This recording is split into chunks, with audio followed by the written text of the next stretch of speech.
what better way to spend a Friday? Greg Hollenbach and Brian Freeman. We're just going to get right in the kitchen right away. Yes, Chef indeed. Brother Luck, good catching up with you. Beautiful day. Yeah, absolutely. And Friday, here we go. Yeah, it's Freaky Friday. I got a job, and we got stuff to do. on Big Pimpin' Boulevard. On Big Pimpin' Boulevard. You know, we named the kitchen Big Pimpin' Boulevard.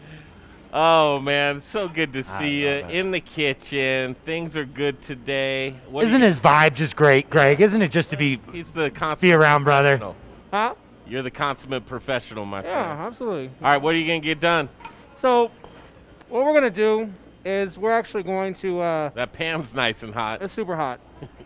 Is we're actually going to be doing one of my favorite dishes. This is like what we talked about. We want things to be authentic. And when we talk about authentic, is it authentic to you, right? Yes. So my family's Cajun, Creole. I grew up in Chinatown. I grew up eating lots and lots of dumplings out in San Francisco. And my favorite city to travel in is actually Hong Kong. So when we talk about the cuisine of Lucky Dumpling, it's inspired by Hong Kong and Louisiana. So this is a perfect example. We've got a nice bao dough, which is a yeast-raised dough, but we fill it with Boudin. So a Boudin is braised pork shoulder that's been spiced with lots of chili, lots of cayenne, lots of beer, the holy trinity, the bell peppers, the onion, the garlic, letting all of that braise nice and slow. Wow. And then it's then shredded or ground up and infused with some rice that's boiled into that stock. So it's a free-form sausage of pulled pork that's been ground and cooked and then stuffed with rice. Wow. So we actually stuffed that in the center of this nice bao dough. So we're going to make some Boudin pancakes. So, down south we always see a lot of Boudin balls at the gas station. It's one of the things you see all the time. So that was kind of what inspired this idea, is like, let's take that same idea, and instead of making it a filling for a croquette, let's turn it into a pancake. So what we're going to do is we're going to sear those. And this is a raw dough. We're just going to start it in some oil. We're going to caramelize it, get some nice golden colors on there. We'll then add a little bit of moisture to it, some water, some stock, a little bit of sesame oil, and allow that dough to cook through with a lid. So as it sears, we'll watch the color happen. We'll actually cover it up and then allow it to steam. So you can see some of these guys already actually coming together. But a beautiful looking pancake that's got some nice caramelization. It's got a nice stuff on it. You can see the pinches come through. That's one of my favorite dishes. So we're gonna. So you're hitting that with high heat right there. High heat, yeah. So we're building the sear first, and kind of watching the bottom, seeing where it's at. You can see the colors happening already, which looks great. Nice, pretty color. At that point, I'm just gonna take it over. We'll hit some water on it. In the kitchen with Chef Brother Luck. This is a treat on a Friday. Get some moisture in there. That slows the pan down. That slows the temperature down. We'll hit it with just a touch of sesame oil in there. Let that come together. And then we'll put a lid on it and let it just nicely simmer and steam. So when it's done, you'll get to the point where you've got some beautiful colors happening, like these guys. And brother, that's very similar to how you make a dumpling as well, isn't it? Yeah, I mean, you see tons of char siu baos, or you see tons of pancakes done in this manner when you're traveling through Hong Kong. So we just want to put some fun spins on it to make it a little bit more true to us. So the Cajun Creole blended in with that love of Hong Kong is exactly what we're shooting for in a lot of our menu approach. Wow, look at this. Lucky What's the address here, brother? So we're at 26 South Wasatch. We're just off of the main drag of downtown Colorado Springs. So, this is a fun area. Colorado and Wasatch right on the corner. It's an amazing up-and-coming area. So we're excited to be a part of this area because, to me, this is we call this East Co or Eco. This is East Colorado. So, you got to come over to the Echo neighborhood. That's really cool. Maybe you can, as that's going, Jake, come take a look over here because these poke dishes are fantastic. You can sell this one. Just describe some of the other things that you have on the menu, brother. Yeah. Huh? Describe some of the other things that you have on the menu. We're going to be eating this baby coming up here. Yeah, so this is just one of my favorite things. I love hamachi and I love poke. And I love a good rice dish, so it's just one of those things that we make on a daily. But it's it's a bright bowl, it's a big bowl. It's good for lunch. We have a lot of people that work in this area, so they're always looking for stuff like this. To be able to take back to the office or eat really quick and get to enjoy. So definitely some fun stuff there. Thanks for allowing us to come back into of the course. kitchen here. We're going to sit down and eat some of this food coming up next in the next segment, and then after that we're going to take a walk around the property. It's a beautiful property. There's a lot of growth going on with you. We'll talk about that in the next segment, and then we'll show you around at Lucky Dumpling with Brother Luck. It's Greg Hollenbach, Brian Freeman, Chef Brother Luck, and Jay Parker behind the camera there. Be back in a flash right here from Colorado Springs. The Modern Eater Show continues. Hey. What's going on, everybody? This is Brother Luck from Lucky Dumpling and Four by Brother Luck in Colorado Springs, and I am rocking with the Modern Eater. You're watching them, you're tasting them, you're knowing everything there is to know about Colorado. Hi, Charlie from Brews Beers here. Our new Belgian Abbey 4-pack is a mixed package of the 4 core beers made in Abbey and Trappist breweries in Belgium. So we have a single, a double, a triple, and a quadruple in one package. Now, quadruples are the emperors of Belgian monastery ales. They're dark in color, with a dense tan head, and alcohol ranging from 8 to 12%, so they're pretty strong. Quadruples are very rich and complex with big maltiness, spice, and flavors of raisins, cherries, and plums. Alcohol is apparent in the mouthfeel, but not overwhelming, even at 10.5% ABV. So the finish is long, complex, and dry, and they're great beers anytime, by themselves or with hearty foods. Pick up your Abbey 4-pack at either Brews location, 67th and Pecos, or at Colfax in York, and at fine liquor stores throughout the Denver metro area. Take home some Belgian-style badassery today.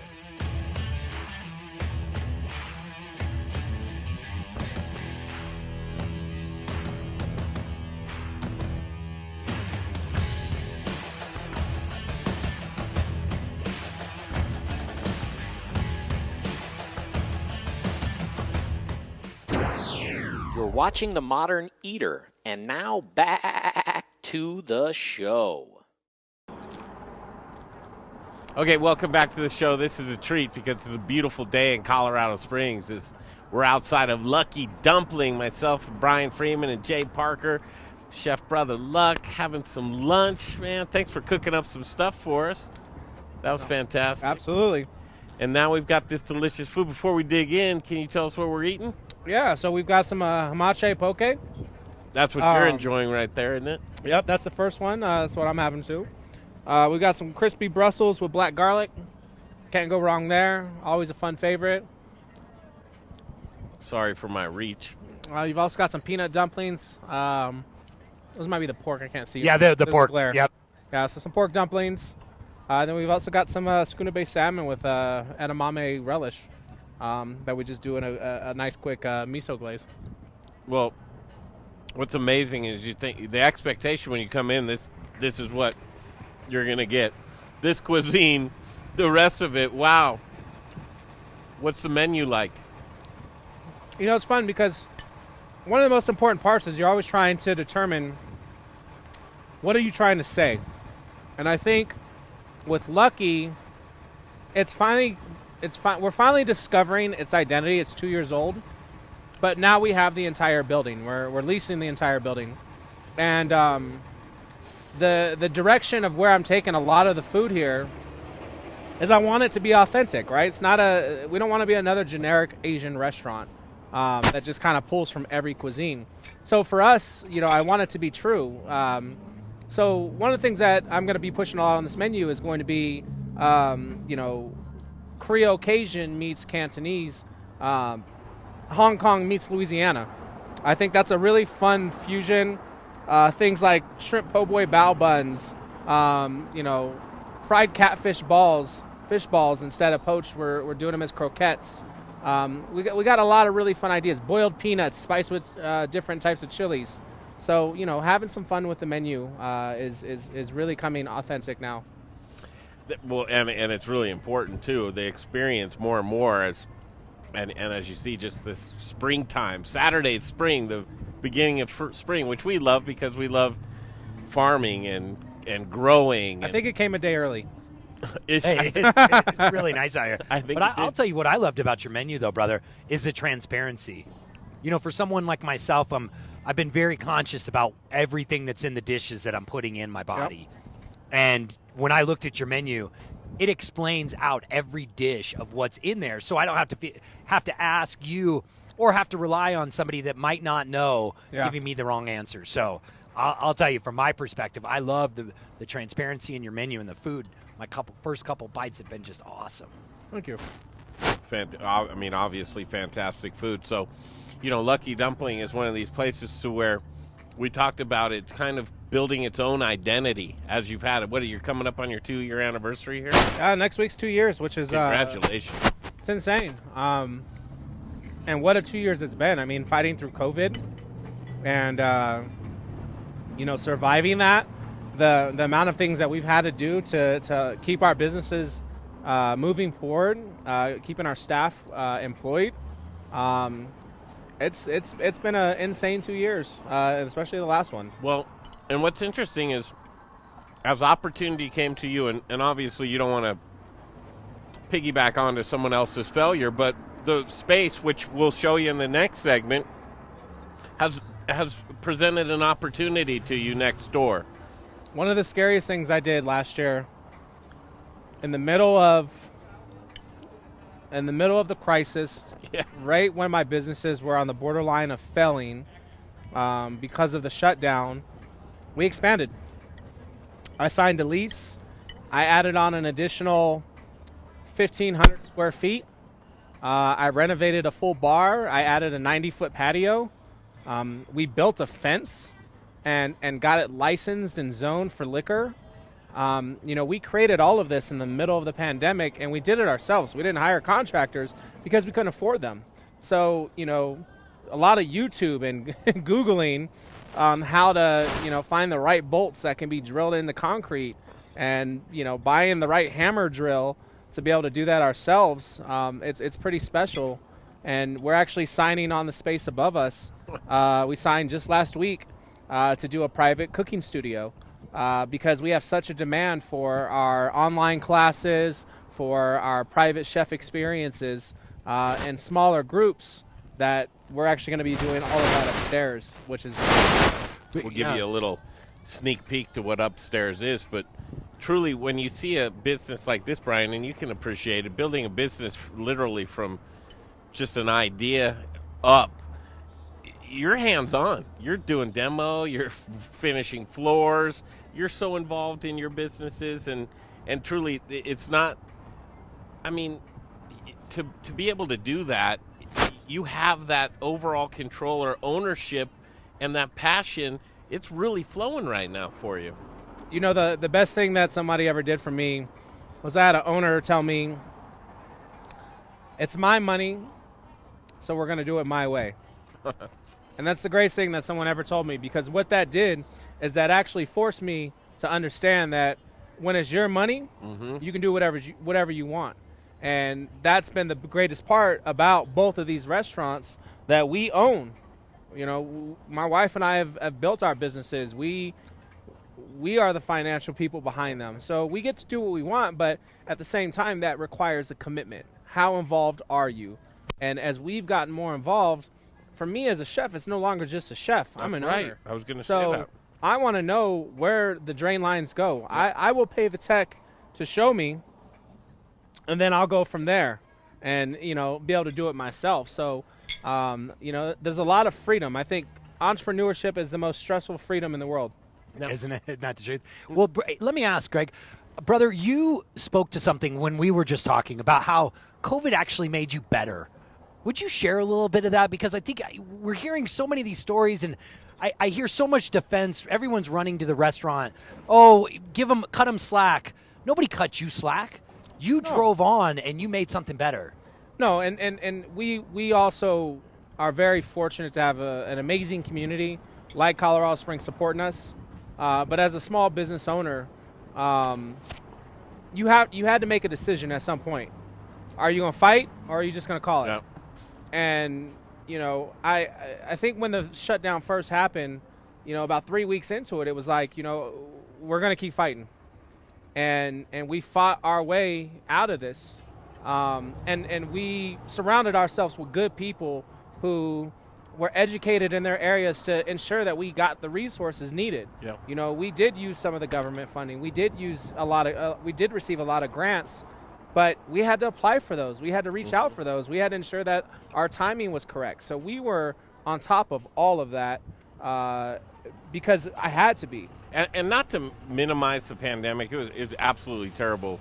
But you and I share, I don't even know if this was a private conversation. You probably don't care if I bring this up, but you know, with your upbringing, in fact, we have similar, just build everything from the ground up, do it yourself. Your mentality was, man, I've been through a lot in life. Yeah. I've battled through a lot. I'm going to battle through this. The mentality was always there for you. Just it was the fight mentality. Yeah. I have a very strong survivor's mentality. Yeah. Well, build off of diversity, right? Yeah, you know, I think Or adversity. everything's a challenge, but, you know, embrace it. Mm-hmm. You know, get stronger and be vulnerable so you can learn your weaknesses. Yeah. So you can start to change your scenario. And I don't know, I don't stop. Yeah. But I have good priorities, and a lot of it is, you know, faith, family, and work. And for me, that keeps me going. It keeps me grounded. My staff, I mean, they're amazing. They're the reason I kept fighting. You know, I've got all these team members depending on me. You know, their families, their income. So I had to create new incomes when the ones that we depended on disappeared. Yep, absolutely. With all that going on in the entrepreneurial, the businessman in you, the hands-on, the demo, is that taken away from your kitchen time and development? And somewhat, but at the same time, we keep going through this as business owners and as leadership team. My job is not to only be the executive chef, right? I have an amazing chef at Four. I have an amazing chef here at Lucky. I can't micromanage them. You have to give people opportunities and give them the opportunity to be great or fail and learn. Mm-hmm. So, you know, setting measurable expectations and then following up on those expectations. You know, we just talked about rice. Now I have one team member who every day I'm going to come in and ask about the rice, and that's his measurement. He knows every day I'm going to ask about the rice. So it's giving him the opportunity to deliver on the rice or be corrected on how to properly do it. So, you know, for me, I'm involved heavily, but managing my time is one of the hardest things to do, for sure. Do you feel that some of that has shifted as a leader? Our responsibilities have changed, don't you think, as we get older and more mature as a leader? Because it's more about developing our team than developing ourselves, right? Yeah. It's, you know, if there's anything that I've been thankful for during COVID, is it pushed the pause button. And for me, I needed that pause button because I was go, jumping on a plane every week, flying to go do some dinner, flying to go do some event, go make an appearance. Sure. Yeah. I was doing so much that I was losing touch with what got me here. So having that pause button actually re-engaged me with the everyday people that, you know, we employ, who are our family. And now I'm enjoying the fact that I get to be in the restaurants every day. I've learned how to say no because of COVID, which is crazy. I wouldn't say no before. I would just sacrifice. And you have to ask yourself, at what point are you sacrificing, and is it worth it? You know, and the is it worth it part is so important. Also with COVID, there was a time where you were back in the kitchen. You were the only one in the kitchen. Yeah, yeah. You know? When COVID first happened, we shut down Four because Four didn't make sense to do to-go food. We weren't ready for it. We didn't really know what that even meant, what curbside was. Like, it made no sense. You know, when I thought curbside, I thought of Sonic. Like, I don't, like, yeah. To me, pull up and, you know, get your food that way. we kept Lucky open, but we had so much inventory between the two restaurants. I literally got to the point where, you know, I had people volunteering time to help me prep food, cook food, serve food, wash dishes, clean up the restaurant, and because we couldn't afford to pay anybody. You know, we had maxed out lines of credit, we had maxed out our own savings, and paid our staff because we didn't want to be one of those employers that just didn't pay people. It was like, sorry, we'll figure it out. How did you look to the future with something like this? It was interesting. The other day we were speaking to Lorena Cantoravisi from Maria Empanada. She was just visited by Kamala Harris, VP, and talking about business redevelopment. And it was a 1 year. It was literally 1 year since the restaurant shut down, that you could never imagine that 1 year later, through all that despair and diversity and pivot points, and that she would be sitting in that position to not only the prospect of thriving, but really with an optimistic outlook. As I look around here today, brother, and I see your patio and the things that forced you into an uncomfortable position to go into growth, the excitement that I felt from you from being here today is excitement that it transcends through your projects, through people, through others around you. It's inspiring. Thank you. But you're excited. No, I'm very excited, but I to me, it was never about looking ahead into the future, into 6 months down the road, into a year down the road. For me, it was, what are we doing today? You know, what added value are we happening during our shifts?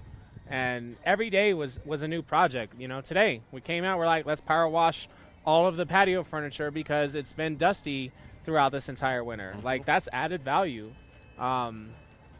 And then as opportunities arise, you know, not being scared to open that door when it presents itself, and then to walk through it and start running, you know, and the future's so unknown, but like, we have one shot, right? You get one rotation.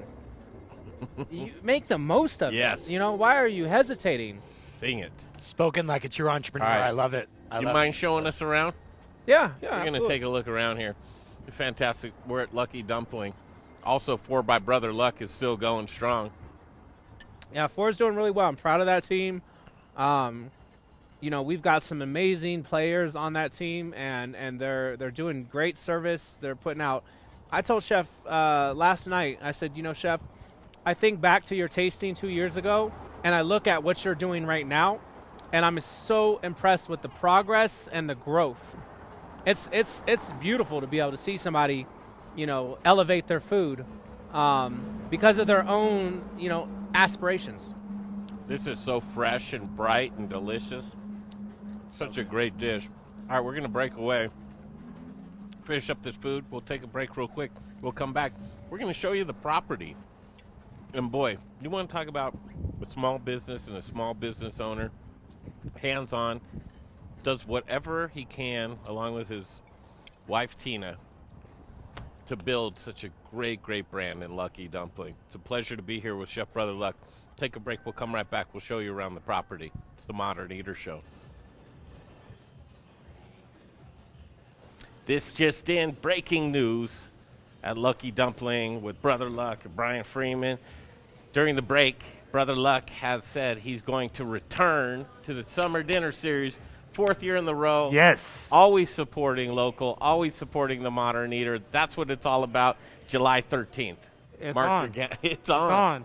Oh, man, that just excites me so much to have you back down in Denver with us in front of the Blue Bear by the Convention Center at Pizza Republica. Mark your calendar. Bigger than ever this year. That was beautiful last year.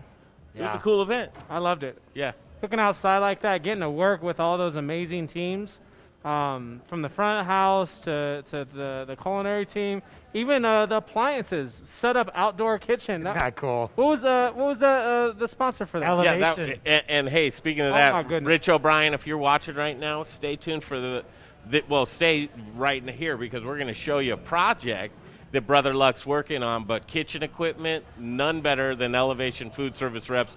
I want you and Rich O'Brien to hang out because that's that's going to be a good connection. I feel some good things happening. Wait till you see this kitchen that Brother's building. Okay, We're inside. This is it. Yeah. We showed you the kitchen. We showed you the patio outside. Check this out, Jay. You got to show this. What's some of the touch, some of the flavor that you put in here? When I was originally writing this recipe, when I was originally writing this concept, it was inspired by my grandmother. Her and I, growing up, she would always have us watching old karate flicks, the Jackie Chan's, the Bruce Lee's. But one of my favorite movies was The Last Dragon, which was a really cool Barry Gordy movie in the 80s. And a lot of the color schemes, a lot of that was built around that movie, The Last Dragon. I love that movie. So what we thought would be really cool was to, make it hip-hop, kung fu, and then, a heavy influence on culinary. So you'll see a lot of hip-hop. This is our Wu-Tang wall, some Tupac, some Biggie, some Too Short. A little bit of all the stuff that I grew up on, being a 80s baby, and growing up in that era. And you collected it throughout the years, because I remember one of your first locations. What was it, Street Eats? Yeah, that's actually that Too Short piece. Is one of the local artists here did that for me. Yeah, that was back at Street Eats, which is 8 years ago. Time flies, doesn't it? Time flies, but a lot of people don't realize when I started Street Eats 8 years ago, it started here. So here's the crazy part. Full circle. This is a full circle. This was a punk rock bar. That was a stage. This was mosh pits, mohawks, leathers, wow, holes being punched in the walls. This was a bar. And I used to cook on that hood. Did you really? And that's it. There was a wall. In a punk rock bar. In a punk rock bar. Wow. So 8 years ago, I worked out a deal where I could essentially cook in this kitchen. I would sublet it from him. And I would feed his people, but my people would come through as well. So, yeah, I started on that hood right there, and it's been pretty surreal to 8 years later be back in the same space. We now have the whole building, so let's kind of go look at the rest of it. Well, can we start right here? I want to show this right over here, if we could, just a second of it, because sure. I want to talk briefly. What I want to talk about is the 2 years that you've had this property.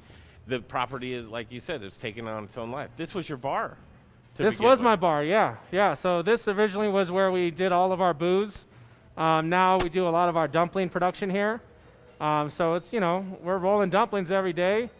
So this space took on a different life than its original intent, but you never knew that you'd have this other area. No, which we'll go you have to grow, you have to evolve, and I think that's part of being a business owner is, constantly just evolving and adapting. So, once we got in the middle of COVID, the bar that was next door decided that, they weren't going to be able to do it any longer. What's up with the Buddhas? These were actually cocktails at 4 when we first opened 4. Were they really? I swear, yeah. And you put a straw in there? You could, in his belly button. That's so cool. That is really They didn't hold a lot of liquor, though. Well, brother, you're talking to the spirit of the entrepreneur, though, because what that does is the evolution of that young entrepreneur as you come into your own. Absolutely. So one of the cool parts is, like, this building originally shut off right here. So this door has been here for a long time. He was like, this building on this shut side off is right actually here. from the 1800s. So we opened it up to be able to actually have a full walkthrough. So you can walk through the space to the bar now, which makes it fun because we can also shut that off for dining. Now, like how I just took over your show like that? No, I love that. Hey, man. The building stops here. It's your show. And what's interesting is when this was the bar next door, you were big supporters of these guys. Absolutely, we love these guys. Yeah, I mean, they get, JJ gave me my opportunity to cook in his kitchen all those years ago. Yeah. So we've always had a great relationship. Look how cool this is. Come on in. This is fantastic. So don't mind a little bit of the dust because there's some stuff going on from upstairs. Yeah. So we're working on upstairs right now. So this bar is actually shut down just for this afternoon while we finish it up. But during COVID, my general manager, myself, some of my team members, we built out this whole thing. So we actually built out, the bar. We built out the back bar. We redid the floors. We painted it. We did the everything on it. I mean, we did 100% of the experience on it, which was really cool. Now look at you supporting local on the bar there. You got your 291. You got your Axe and Oak. Deer Hammer's local. We like to support a lot of those. A lot of those team members here that are locally. So, but this is a fun bar at night. It gets busy. Totally fun. And it's cool because the building's, from the 1800s. So we try to maintain the integrity of it without losing that. And, we watch karate flicks in here, and we listen to hip-hop and do fun cocktails, nice wine list. And you can also order off the menu from the back. So it's a cool little spot that, we're excited to get back open tonight. We got to do a lot of cleaning in the next couple hours. Friday night? It's going to be popping? Friday night, yeah. It'll be popping in here. So now this has been closed for how long? And this is just the first night tonight? We've been closing during the days and then scrubbing it extremely hard before we open up for dinner service. So they're almost finished upstairs, which is exciting. That's my newest project. We're creating our own culinary studio / entertainment venue. And it's the last suite of the building. So now we are the full tenants of this entire building here on the corner. Congratulations. That's huge, fantastic. And it didn't take you long to get the flavor of Lucky Dumpling in here. Yeah. Is it going to be a good cocktail program? It's got to be, absolutely, right? Absolutely. I mean, you can get we do want a smoked soy old fashioned. So it's kind of fun playing around with those caramel notes and playing around with something like a traditional old-fashioned, but making it us. So, we have fun with that. And, it's an exciting space. It's been a lot of hard work. Actually, when we got to this side, it reimagined the whole back. So we actually had to work up here first to re-see that and then change that That's completely interesting. The vibe in here is awesome. I can only imagine when you got a cocktail, you hit that creep. Yeah. You can get in the zone in here, and I love the booth seating and everything else. There's an exciting project that you're embarking on upstairs. Do you mind? I mean, this is a sneak preview. Yeah, right? Nobody's seen it. I think I've shared one picture online. Really? That's it. Oh, this is an inside look. The Modern Eater with Brother Luck at Lucky Dumpling in Colorado Springs. Address once again. So we're at 26 South Wasatch on the corner of Colorado and Wasatch here in downtown Colorado Springs. Yeah, you want to hear what innovation does to people when they have that entrepreneurial spirit and they just find the need. You found the need to do what's going to happen up here. Let's walk and talk, and you can start setting it up, what this is going to be. Well, I love, too, brother, how you started with just one little piece of the building. And then you just kept growing. Just kept growing. All right. Okay, what's the project, brother? What are you doing upstairs? So I'm doing I need my own cooking studio. A place where I can do private dinners, I can host small receptions, and I want it to be something that's personalized. I need a place for all my chef's tables. And I'm not taking any thunder, but you did say to me Studio Kitchen inspired you just a teeny bit. You did. The kitchen is our place. And brothers let's just give people a look here. All right. Be careful. They're obviously working right now. But, it's going to be a fun space up here.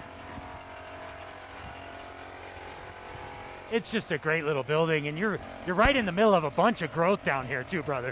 Yeah. Men at work. Where's a good place for us to stand, brother? Probably off to the side. Right over here? Oh, you're good. You're good. So, I think the biggest thing is we really wanted to have, something that was going to be ours. So it's a really cool studio space. Getting it together, making it fun. Now do this, because your imagination can go wild, and you have a great imagination. Kind of just describe how you envision this coming together, and then it'll be great to kind of compare when it does come together. Yeah. Spaces take on their own life. Yeah, so this is going to be a really cool dining room with a nice bar, nice wine bottle program.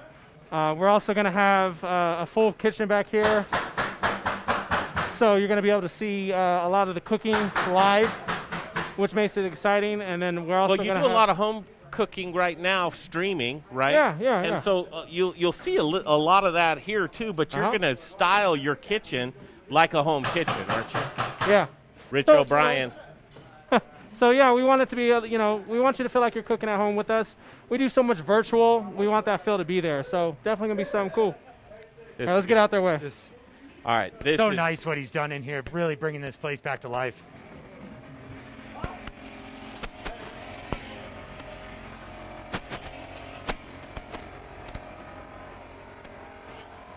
So just like so many things in life, we'll end the show right where we began, out front of Lucky Dumpling here on a beautiful day in Colorado Springs.